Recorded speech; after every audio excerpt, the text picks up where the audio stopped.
अटल जी काल के गाल में समा गए, काल के गाल में समा गए, अमर हो गए वो, अमर हो गए वो हमारे प्यारे अटल जी, हमारे प्यारे अटल जी चले गए।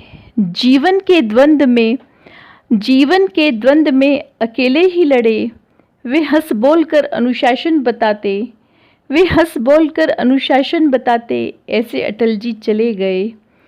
विपक्षी भी उनकी बातों को मानते, विपक्षी भी उनकी बातों को मानते, कहा सुनी होने पर भी गले लगाते, कहा सुनी होने पर भी गले लगाते।